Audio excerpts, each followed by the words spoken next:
خواږه شکر اقوال د جانان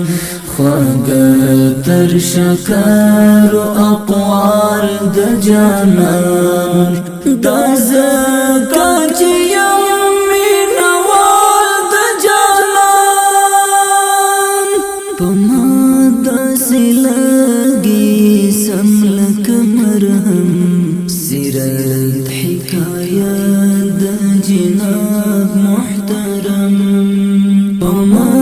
داسې لګي سم لکه مرهم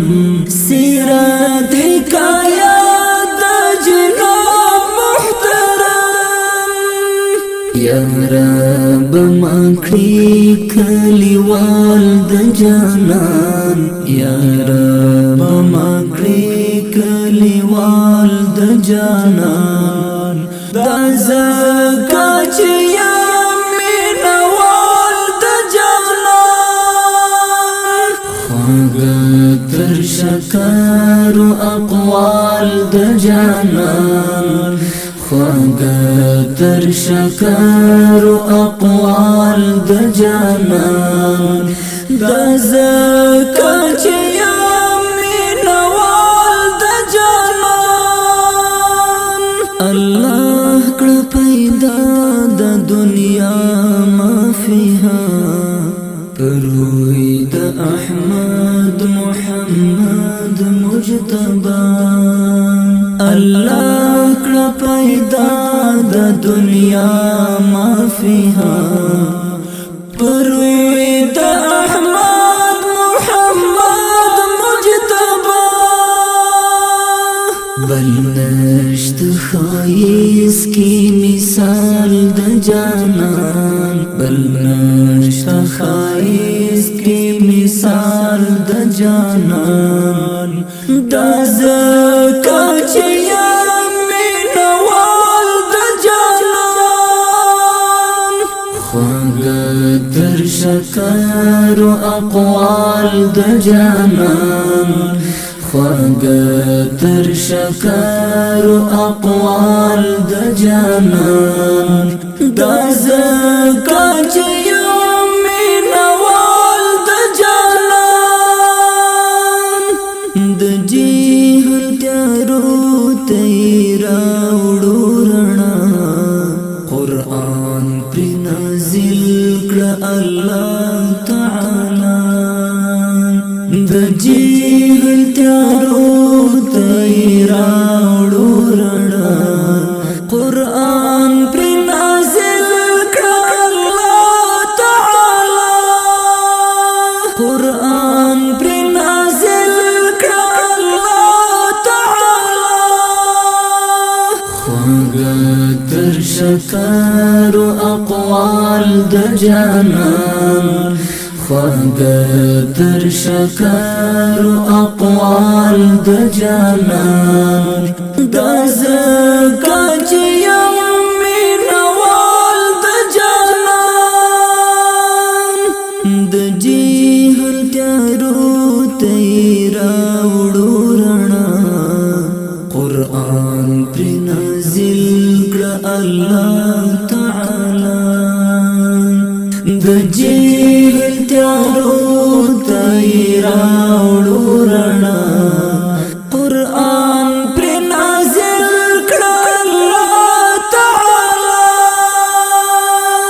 قرآن پر نازل کړه الله تعالی او دا معجزه او کمال د جانان او دا معجزه او کمال د جانان دا زکه چې یم مینوال د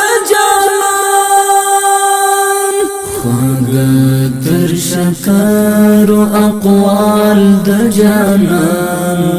خواږه شکر اقوال د جانان دا زکه چې یم مینوال د جانان للوري لخدای باندې اوري رحمت پک کلی د ګران مکرم ان حضرت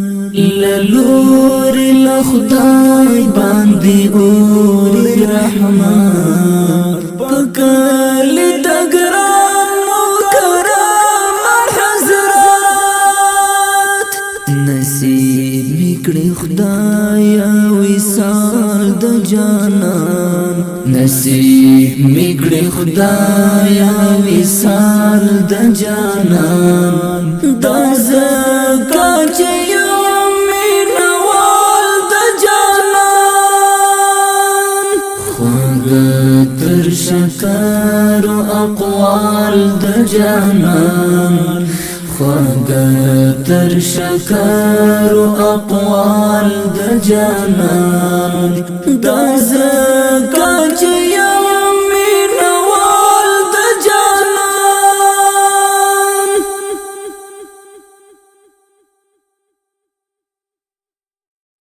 یم زی عاصی امتی حاکمی